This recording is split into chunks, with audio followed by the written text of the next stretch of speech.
Olá, meu irmão, olá, minha irmã. Alô, você que se liga na glória. Muito bom estar aqui com você. É um prazer, mais uma vez, poder estar junto com você nesse domingo de manhã. EBD, momento que tiramos para aprender do Senhor, estudar a palavra do Senhor. Momento que a gente tira para aprender um pouco mais das histórias eternas contadas pela Bíblia Sagrada. E hoje, domingão, Dia dos Pais, olha quem é meu convidado especial. Ele, o meu, o seu, o nosso pastor, Eduardo Pacífico. Eu falei para ele que eu não ia fazer isso, mas eu vou fazer. O homem que Deus guarda. Fala, pastorzão! É um prazer inenarrável. Oh, meu Deus do céu! Estar com você, meu amigo. Muito bom, muito bom. Deus abençoe a paz. Que bom. Feliz Dia dos Pais, você que é pai que está nos assistindo, tá bom? Muito bom estar aqui com você hoje. Eu espero que seu filho hoje também possa preparar aí um almoço. Os meus filhos com certeza têm uma surpresa muito bacana para mim. Daqui a pouquinho eu vou receber a surpresa dos meus filhos, né? Mas que bom, prazer muito grande estar com você, tá bom? Aproveite esse tempo em que a gente vai se deliciar, né, com a palavra de Deus. Carta de Paulo escrevendo a Tito, né, um exemplar, né? Tito é uma carta muito pequena, né? Mas que tem um conteúdo muito grande, né? Que traz um conhecimento para nós muito forte, né? E hoje a gente tem aí o prazer, né, de ser o convidado desse ilustre professor. Okay? É um prazer meu. Estou à sua disposição. Então, gente, só lembrando você, a gente está estudando as cartas de Paulo e hoje a nossa aula ela vai falar sobre o prefácio e a saudação da carta de Paulo a Tito. E a gente se pergunta, eu vou ter uma aula sobre um prefácio de uma carta e uma saudação que uma carta leva? Sim.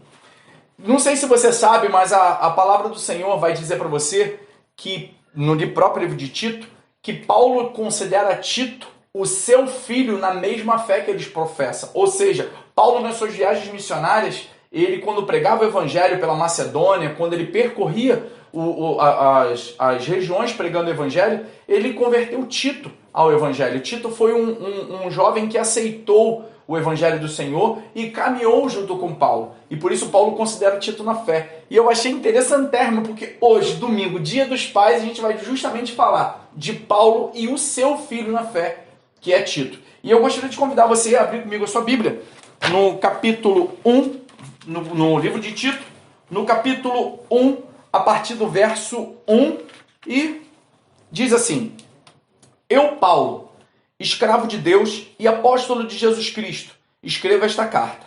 Fui enviado para fortalecer a fé daqueles que Deus escolheu e para ensinar-lhes a verdade que mostra como viver uma vida de devoção. Essa verdade lhes dá a esperança da vida eterna, que Deus, aquele que não mente, prometeu antes dos tempos eternos. E agora, no devido tempo, ele revelou essa mensagem que anunciamos a todos. Por ordem de Deus, nosso Salvador, fui encarregado de realizar esse trabalho em favor dele. Olha que interessante, querido. A gente vai falar de uma carta. E aqui que tem uma coisa incrível. Pastor Eduardo, há quanto tempo o senhor não ouve dizer, ou pode-se dizer que foi a última vez que o senhor escreveu uma carta?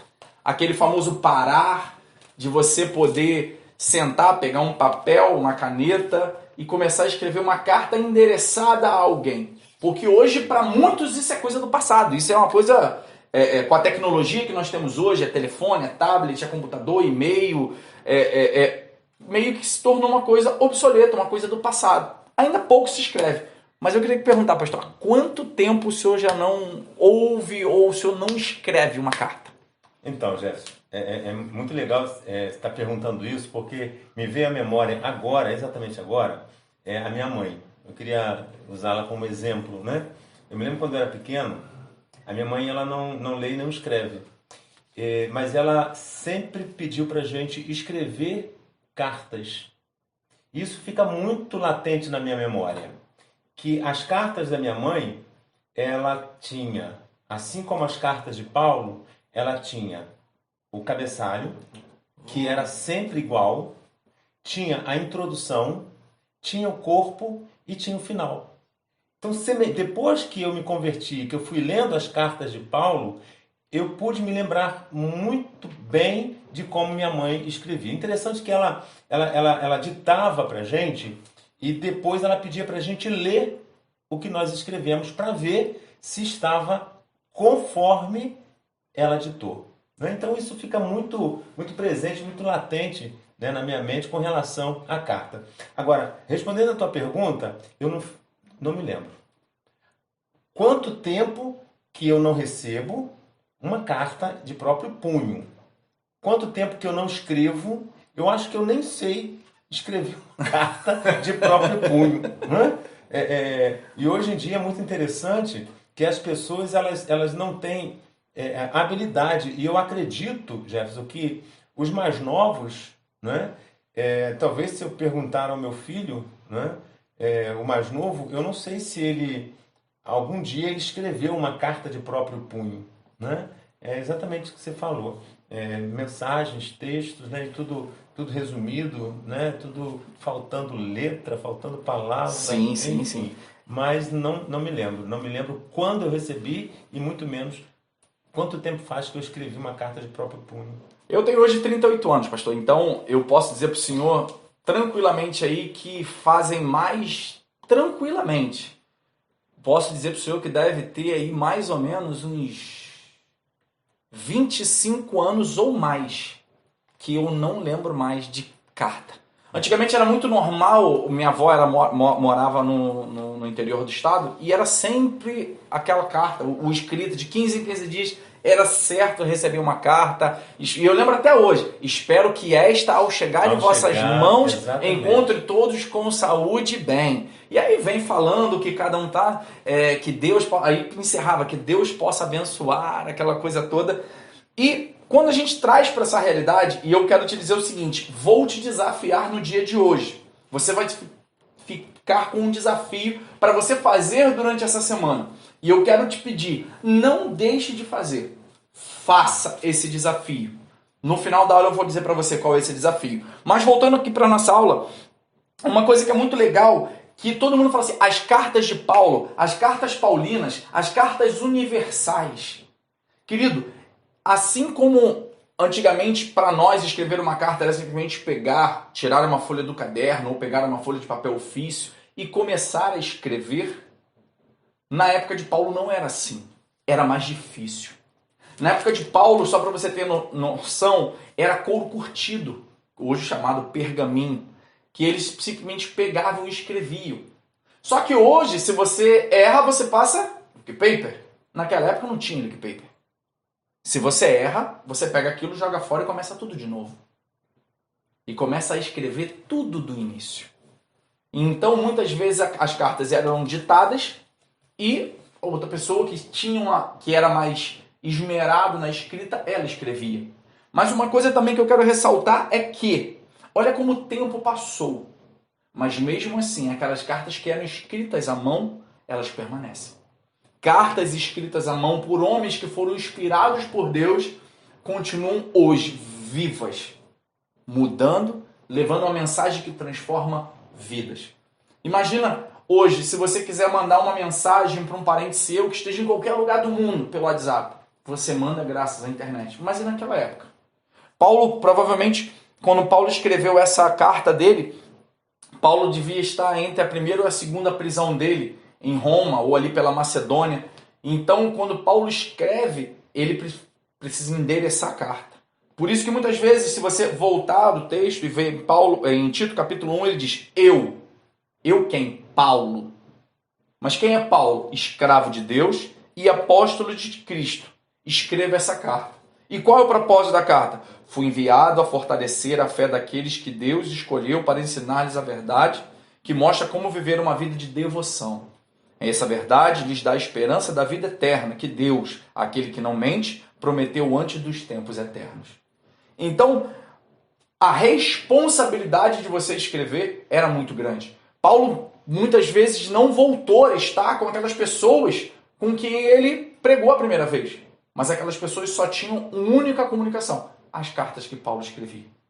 Então, a responsabilidade de você colocar aquela carta era muito grande. Porque hoje, se você manda um e-mail errado, você pode ligar para a pessoa, não, exclui aí. Você pode entrar no WhatsApp hoje, apagar a mensagem. Naquela época, não.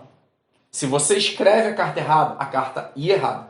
A mensagem ia chegar errada. Ia produzir finalidades erradas. Então, a responsabilidade de se escrever, ainda disso tudo, era a Bíblia Sagrada. Era a palavra de Deus. E hoje, graças ao trabalho daqueles homens, você hoje tem impresso no celular, enfim, a palavra do Senhor. A mesma palavra escrita 60 anos depois de Cristo. E olha que hoje nós já estamos em 2020, caminhando para 2021. Seguindo aqui, pastor Eduardo, eu queria falar um pouquinho do remetente. Paulo, até a gente já falou até um pouco sobre que toda a carta de Paulo ela é endereçada. Não sei se você já observou, você que lê a Bíblia, você que talvez não tenha muito costume de prestar atenção nesses detalhes, observe as cartas de Paulo. Todas as cartas de Paulo ele endereça. Eu, Paulo, apóstolo de Cristo. Eu, Paulo, servo do Senhor. Eu, Paulo, chamado por Cristo para apóstolo. Enfim, várias outras qualidades e predicados que ele coloca a ele mesmo. Se você observar, ele sempre se apresenta. Por quê? Porque a carta ela precisava ser endereçada. A carta ela tinha uma importância. Quem manda a carta? Hoje eu não sei se você já parou para observar. Eu aqui na igreja, às vezes eu quando estou aqui pela igreja aqui, que eu vejo às vezes algum documento que o pastor Eduardo precisa assinar alguma coisa e está lá assim. Ilustríssimo pastor Eduardo Pacífico da Silva, pastor da primeira igreja batista renovada do Gradim, e aí vem, tece o teor das cartas ali, enfim, e mostra quão importante é você identificar e qual o valor que aquela identificação tem na carta, né? O peso que aquela carta tem, né?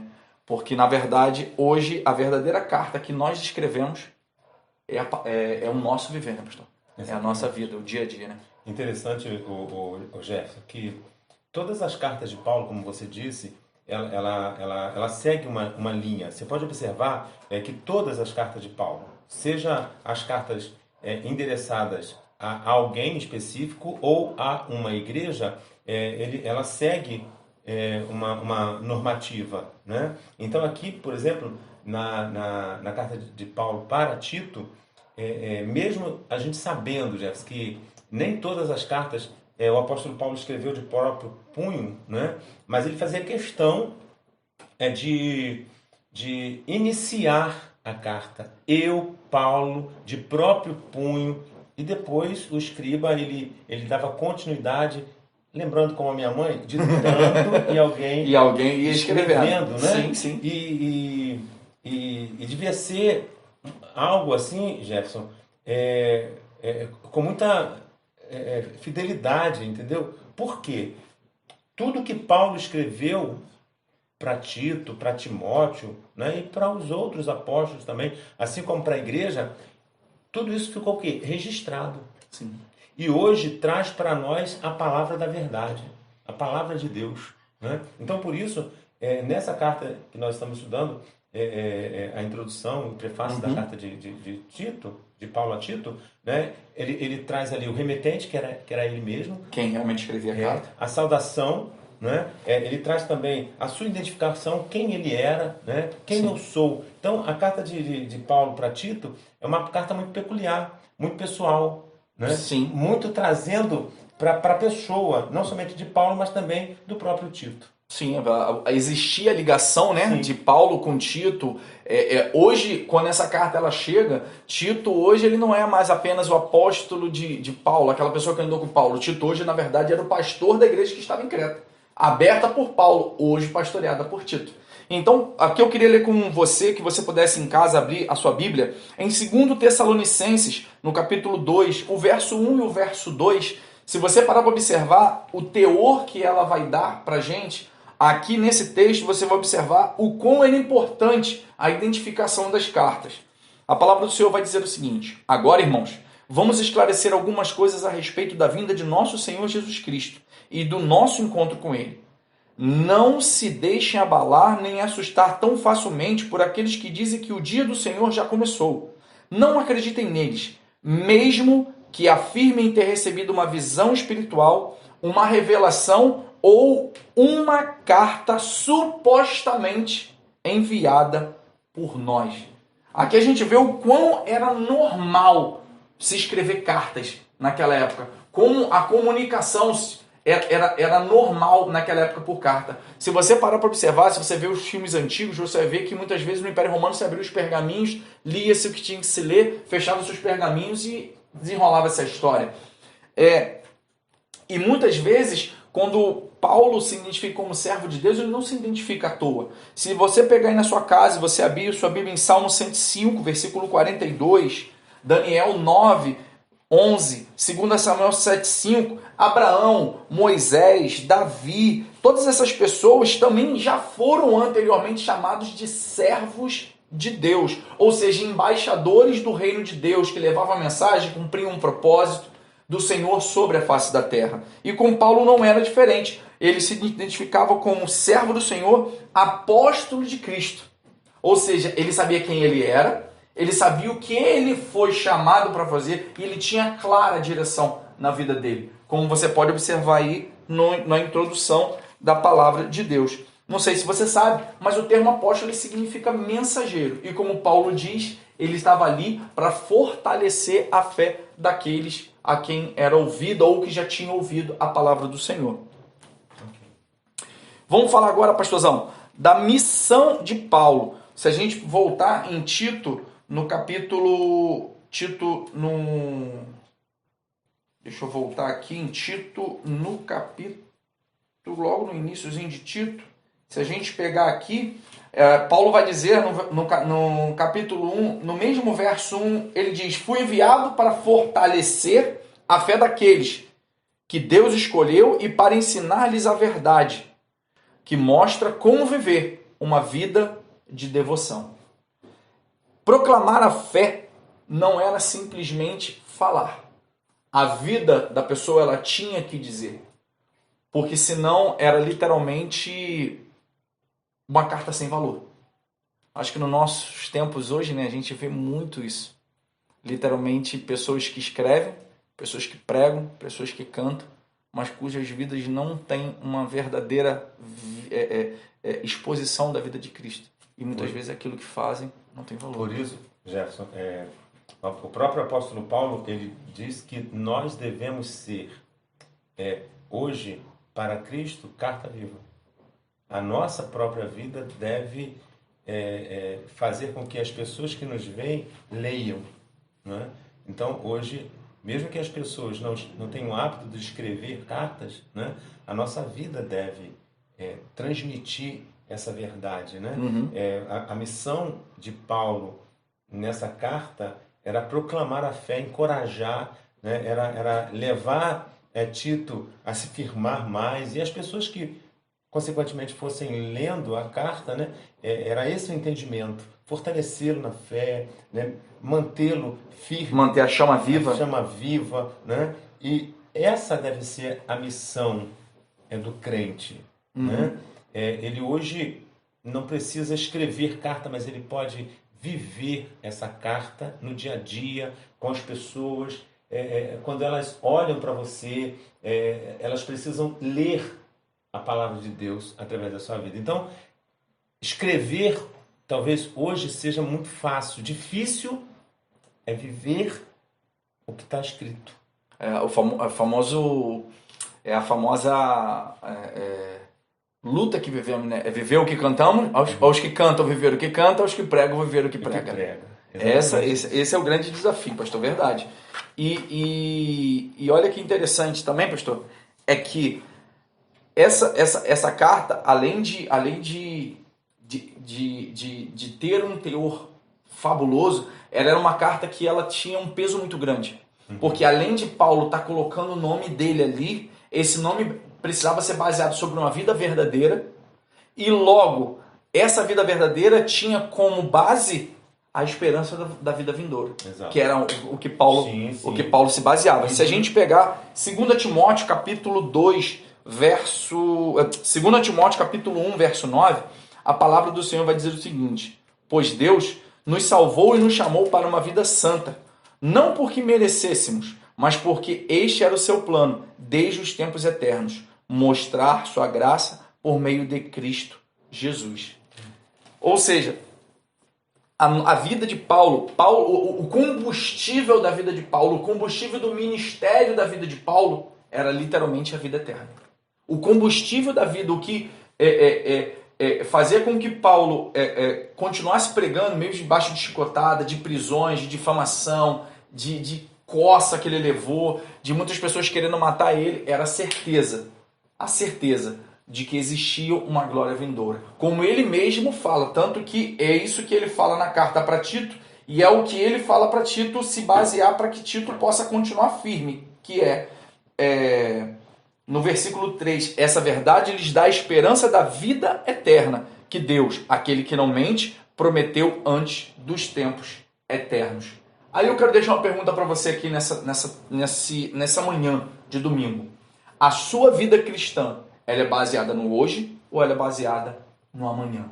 Porque tudo vai passar. A única coisa que não passa é a palavra do Senhor. E ele disse que eu vou, mas eu voltarei para vos levar e para que podeis estar comigo por toda a eternidade. Então, queridos, se essa não é a verdade que baseia a sua vida, cuidado. Talvez você possa estar lendo uma carta que não é a carta da palavra de Deus. E assim, sobre o conteúdo dela, que é a esperança, hoje a gente, mesmo eu como pastor, a gente fica pensando no seguinte: o que o povo quer ouvir?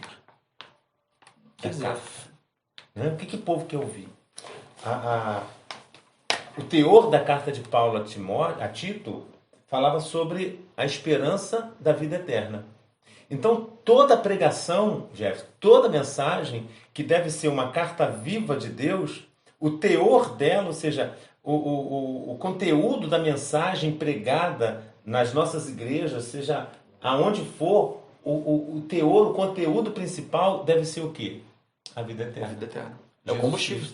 A esperança deve ser essa. Só que hoje, por conta de tantas coisas que o mundo está vivendo, se você não fala de uma necessidade material, de uma necessidade emergente, de uma necessidade imediata, a mensagem não é boa.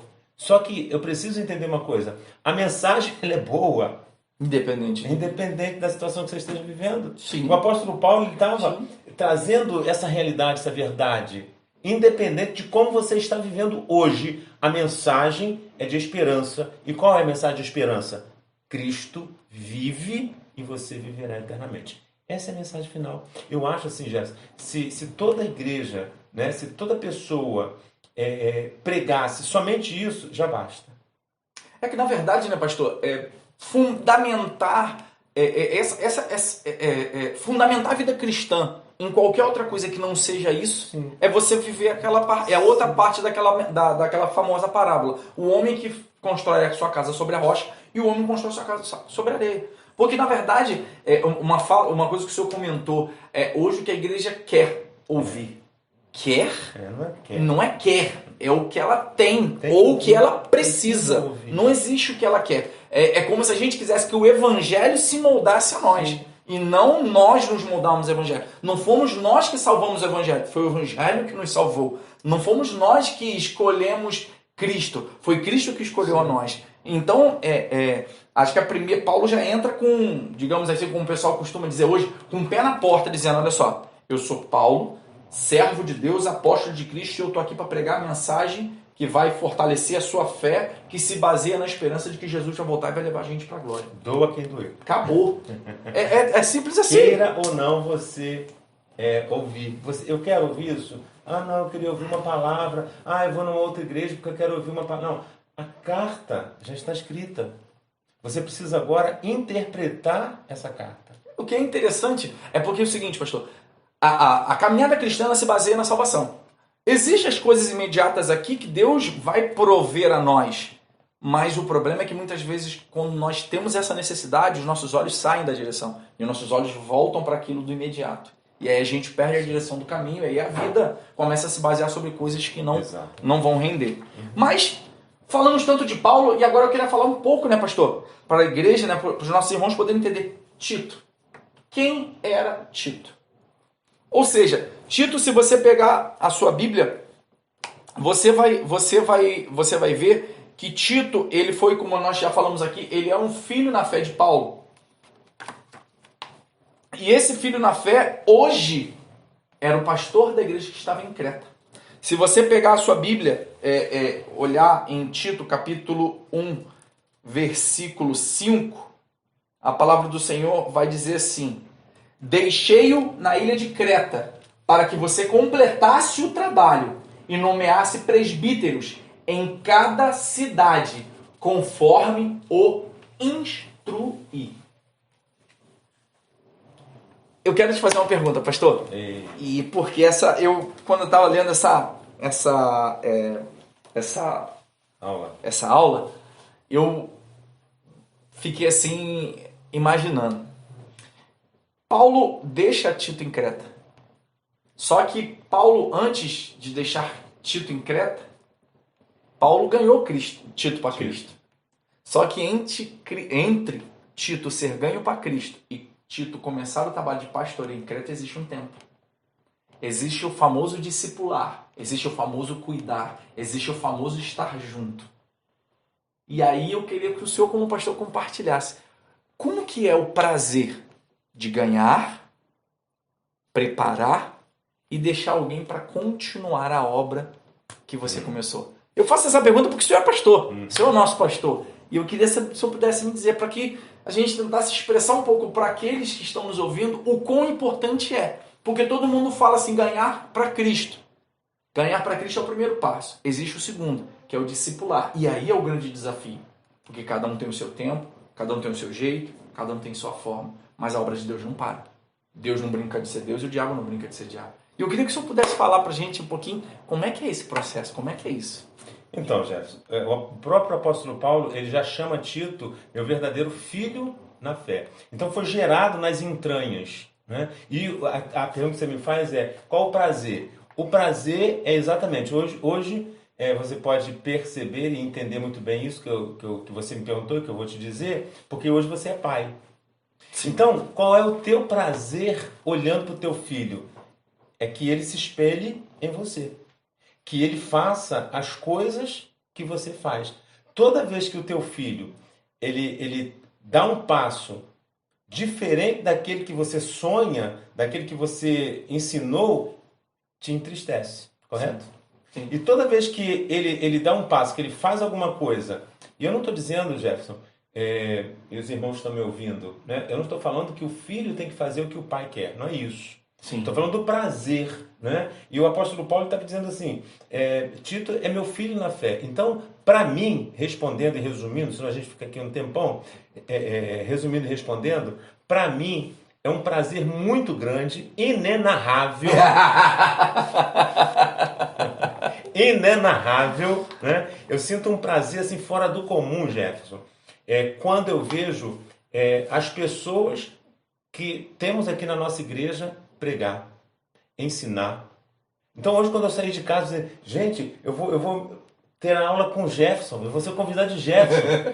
Então isso para mim é um prazer inenarrável, não se paga. Quando eu ouço alguém pregar, né, que começou aqui, que foi discipulado por mim, é um prazer. Então é o que o apóstolo Paulo ele descreve aqui nessa carta, chamando Tito de filho na fé. Tito ele vai pregar e ele vai falar semelhante a Paulo. Então isso para nós é fora do comum. Enfim, quem é pai e tem prazer no seu filho sabe do que eu estou falando e consegue responder a sua pergunta muito tranquilamente. Nossa, realmente falar de filho é algo assim que só quem tem sabe. Sim. Eu lembro que quando eu estava casado de novo, eu perguntei uma vez, eu vi o Caio estava apresentando um negócio aqui na igreja, ele era pequenininho. Eu falei, pastor, mas o senhor assim fica todo bobo, né? Eu lembro até hoje, o senhor olhou para mim e falou assim, quando você tiver filho, você vai saber o que eu estou sentindo. Exatamente. E nossa, é a mesma coisa, quando você tá ali e vê seu filho fazer uma apresentação, você para e você fica assim, ó. Você para, ali o tempo pode parar, porque você só quer ver aquela cena, você quer guardar aquela cena para você. Até porque, Jeff, se faz isso na igreja, então ele está reproduzindo a tua fé. Se ele faz isso fora da igreja, ele está reproduzindo o teu ensinamento. Mesmo, só na igreja? Não, qualquer lugar, na profissão dele, no lar dele, com a família dele, Isso dá prazer. E é exatamente o que Paulo ele trata aqui na carta. Ele exalta Tito por Tito ser exatamente o que ele ensinou, né? Ser verdadeiro, ser honesto, ser digno, né? Ter a fé de Paulo, né? Contribuir Sim. com a fé de Paulo para outras pessoas. Eu acho, pastor, que isso é incrível, isso. É muito incrível. E eu queria continuar aqui a nossa aula. O tempo está correndo e a gente tem que dar aula, tá maravilhoso, mas vamos seguir em frente. Tito, ele foi um dos ajudantes mais valiosos que Paulo teve. Por quê? Tito acompanhou Paulo quando Paulo esteve diante do Concílio de Jerusalém. O Concílio de Jerusalém que tinha toda aquela questão de pregar a judeus, de pregar a gentios. Quando Paulo esteve diante do Concílio de Jerusalém, Tito estava junto com ele. Tito foi uma das pessoas que levou as orientações de Paulo para a igreja de Corinto. Ou seja, ser o filho na fé de Paulo fez com que Tito o ajudasse de forma sobremaneira. Imagina você ser confiado a levar a palavra de Deus, a palavra que transcendeu o tempo. Ou seja, você pegaria o pergaminho escrito por Paulo, que provavelmente devia estar preso ou não podia se dirigir. Tito, eu confio em você. Leva essa carta para mim, para Corinto, para que Corinto possa saber o que ele precisa mudar. E Tito simplesmente pega aquela carta e leva aquela carta até a igreja de Corinto. Ou seja, Tito foi uma engrenagem no ministério de Paulo muito importante. E eu faço uma pergunta: você tem sido uma engrenagem importante na vida de quem?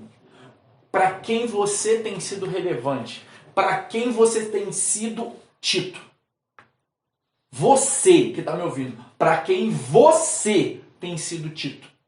Para quem você tem sido relevante? E aí eu não quero estar aqui só deixando na esfera da igreja, na sua vida pessoal, para quem você tem sido relevante? Na sua vida profissional, para quem você tem sido relevante? Querido, a nossa vida, ela vai passar. E a única coisa que nós temos, que nós vamos levar dessa vida, são as obras que nós realizamos nela. Nem a roupa que você veste você vai levar. Nem o dinheiro que você juntar você vai levar. A única coisa que a gente vai levar daqui são as obras que nós fizemos. Porque a palavra do Senhor diz que o Senhor vai julgar cada um segundo as suas obras. E aí eu te devolvo essa pergunta. Na vida de quem você tem sido Tito? Na vida de quem você tem sido essa engrenagem importante? E caminhando para o final aqui, eu queria perguntar ao senhor, pastor, o senhor quer fazer alguma colocação a mais? O senhor queria colocar alguma coisa a mais para os irmãos, antes de eu botar o desafio na mesa? É só acrescentar, Jefferson, que Tito é um exemplo para nós de um homem fiel, verdadeiro, um ajudador, como eu vou dizer, usar um termo coloquial, um leão de chácara. Ou seja, aquele homem que estava presente a todo tempo diante de Paulo. Nada, absolutamente nada desanimava Tito, né? Então ele estava pronto, Tito estava pronto para fazer, vamos dizer assim, as piores tarefas. Sim. Tito ele foi preparado por Paulo para ser o esteio, para ser uma coluna forte, né? E ele não se dobrava por qualquer coisa, né? Ele estava ali para trazer paz, ele estava ali para apaziguar, né? Para direcionar, para conduzir. Por isso o apóstolo Paulo ele cita que Tito ele era um fiel escudeiro, uma pessoa que estava pronto para todo momento do seu ministério, da sua vida. E como é bom, eu quero deixar isso para vocês, como é bom nós, pastores, sabermos que nós temos Titos ao nosso lado, né? Pessoas que estão segurando a corda, pessoas que estão aí prontos para ajudar, para fazer com que o ministério pastoral ele se torne mais suave, né? Mais leve. Assim era Tito para Paulo. Por isso ele chama Tito de um ajudante valioso e confiável. Estava pronto, né? E nós, pastores, como precisamos de homens assim, homens e mulheres, né, Sim. Jefferson? Sim. Confiáveis, Homens que nós possamos contar a todo tempo. Não para bagunçar, mas para direcionar e para conduzir. Isso mostra também, pastor, que para aquelas pessoas também que você que está aí hoje, que quer crescer, ninguém cresce sozinho. Ninguém cresce sozinho. Você vê que o próprio apóstolo Paulo, ele precisou de pessoas para ajudar ele. O apóstolo Paulo, ele precisou de pessoas para que, em determinado momento da sua vida, do seu ministério, pudesse ser um ombro, pudesse ser uma mão esticada, pudesse ser, muitas vezes, uma própria bengala, não quero dizer assim como um encosto, mas uma bengala para se apoiar quando precisa de um apoio, quando está ferido, quando está machucado. E eu quero deixar isso para você que está nos assistindo. Você, por melhor que você seja, por maior que você seja, por tanto quanto você saiba, você sempre precisará de alguém para te ajudar. Você sempre precisará de alguém para estar ao seu lado. Então busque o seu título, aquela pessoa que vai te ajudar, vai potencializar aquilo que você tem feito. Tá bom? Eu quero deixar um desafio agora para você. Como eu falei para você no início, nós teríamos esse desafio. Você que pegou a aula e talvez não conseguiu entrar no mesmo horário do início, mas eu quero te dizer o seguinte, nós propusemos um desafio no início que eu falei que ia colocar, e agora eu vou te dizer qual é esse desafio. O desafio é simples. Hoje é século 21. E hoje é um século onde literalmente não se escrevem mais cartas. E eu quero desafiar você a escrever uma carta. Pegar aquela folha do caderno que todo mundo arrancava antigamente, para não, quando pegar a folha de papel ofício, pegava e já aproveitava as linhas que estão ali, e que você escrevesse uma carta. Mas eu não queria que você escrevesse uma carta apenas para quem você conhece. Eu queria que você pudesse orar, que você pudesse pedir a Deus uma direção, e que você pudesse escrever uma carta inspirada pelo Espírito Santo. E que você pudesse entregar essa carta para alguém. Ah, Jesus, mas eu não sei como fazer isso. Peça a Deus que Ele vai te inspirar. Alguém que o Senhor possa te mostrar no seu trabalho, que você possa escrever uma carta. Alguém que Deus possa te mostrar na sua igreja, que você possa escrever essa carta. Porque muitas vezes a gente falar não é a mesma coisa do que a pessoa ler o que nós escrevemos. Muitas vezes a gente pode falar e alguma coisa possa vir atrapalhar a nossa fala, mas muitas vezes o escrever, a pessoa ler aquilo que a gente escreve tem muito mais potencial e muito mais força. Então eu quero te desafiar a que você possa, nesta semana, pedir a Deus a orientação para escrever uma carta para alguém. Para que assim como Paulo escreveu essa carta para Tito, dando ele instrução para que ele seguisse com a igreja e para que ele pudesse continuar a obra que Paulo confiou a ele, que você possa escrever uma carta para alguém, instruindo, direcionando, animando, fortalecendo essa pessoa, porque você não sabe como a pessoa está, mas que se você se colocar nas mãos de Deus, Deus vai te usar para que nas suas linhas de escrita pessoas possam ser abençoadas. Amém?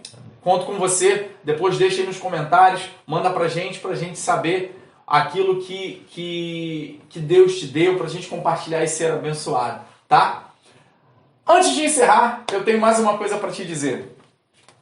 Foi um prazer inenarrável estar com vocês nesse domingo. Foi uma emoção indizível, um sentimento inexpressível estar aqui com vocês.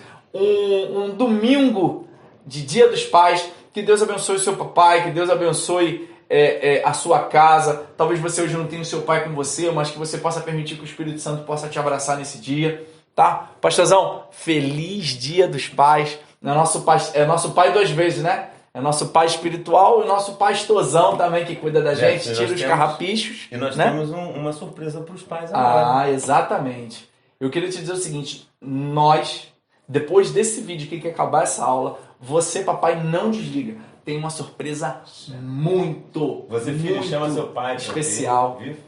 Isso. Esse momento gostoso com seu pai. Isso, faz esse momento gostoso com seu pai, que nós temos uma surpresa muito legal para você. Pastor, muito obrigado. Obrigado a você. Foi um grande prazer poder estar com o senhor aqui. Eu tô vendo, sinto muito lisonjeado. Estou me sentindo como o Paulo, pegando a carta para Tito, estando com você aqui agora. Que isso, muito obrigado, pastor. Obrigado mesmo, Deus abençoe a sua vida. Deus te abençoe, querido. Deus te abençoe a sua casa, tá? Te abençoe grandemente. Um beijo no seu coração. Até a próxima!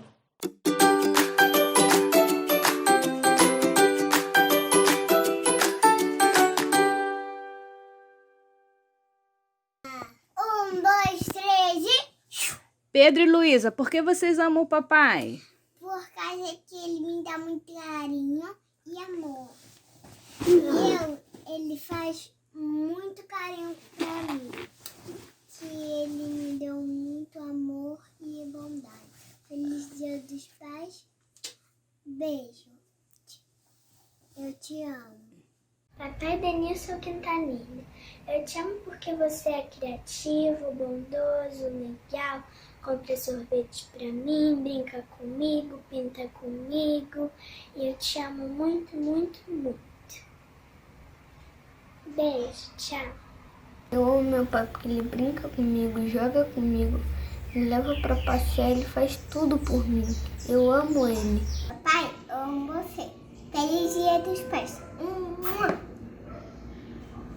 Olá, pai, tudo bem? Eu sempre queria ter um pai como esse, como você. Você é um super-herói. Eu te amo muito. Beijinho, tchau. Feliz Dia dos Pais! Eu amo meu pai porque ele me leva pra passear, ele também me leva pra soltar com a FIFA e também a gente joga bola e conversa. Pai, eu sou igual a você. Feliz Dia dos Pais. Eu sou seu melhor amigo. Eu gosto muito do meu pai porque eu gosto muito dele. É porque ele me faz, ele faz cosquinha quando você arruma ele acha que eu sou a princesinha dele. E também acha meus cabelos lindos. Quando você arruma, ele fala que eu sou a gata dele. Também brinca comigo quando ele tá de folga. E por isso, pai, te amo. Você é meu super-herói. Beijo, tchau.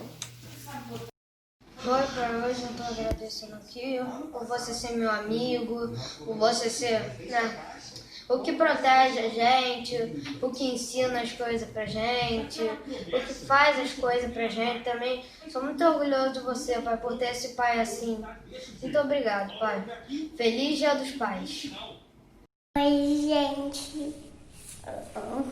Eu amo meu pai porque ele é um herói. Oi, pai. Feliz Dia dos Pais, te amo. Pai, eu te amo porque você é especial para mim. Você me coloca para dormir, você ora para mim, você brinca comigo, você passeia comigo. Você é um super-herói para mim. Pai, eu te amo. Papai, eu te amo tanto. Você é tão lindo e tem minha mãe para se namorar e eu amo tanto você. Eu amo meu pai porque Jesus cria ele. Eu amo meu pai porque ele faz pizza e hambúrguer pra mim. Eu amo meu pai porque ele me ensina a Bíblia. Eu amo meu pai porque ele me segura no colo e porque ele me ama. Te amo, pai.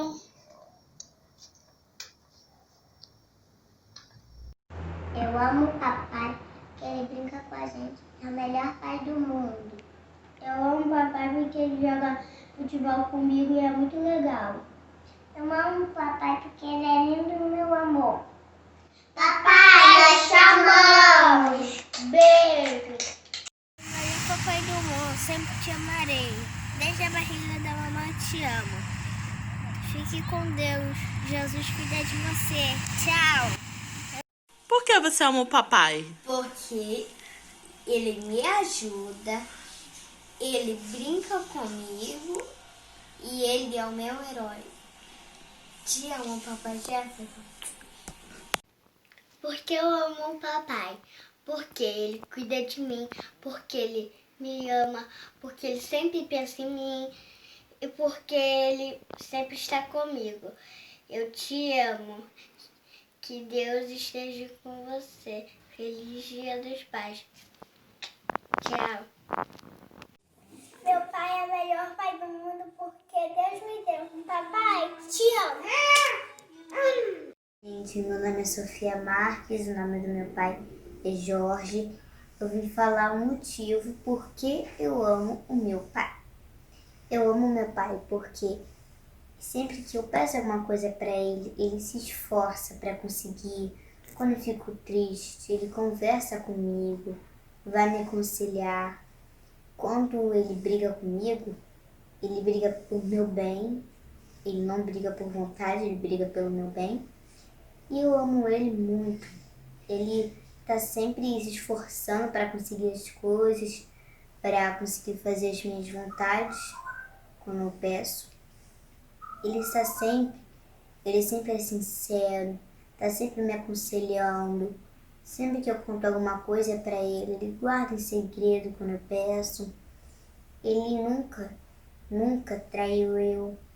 Ele tá sempre assim. Ele está sempre me dando algumas coisas, tipo chocolate, né, batom de chocolate, ele tá sempre me dando. Ele tá sempre me aconselhando. Ele sempre tá me abraçando, me beijando, sempre dando muito amor e muito carinho. Pai, eu te amo muito. Um beijo no seu coração.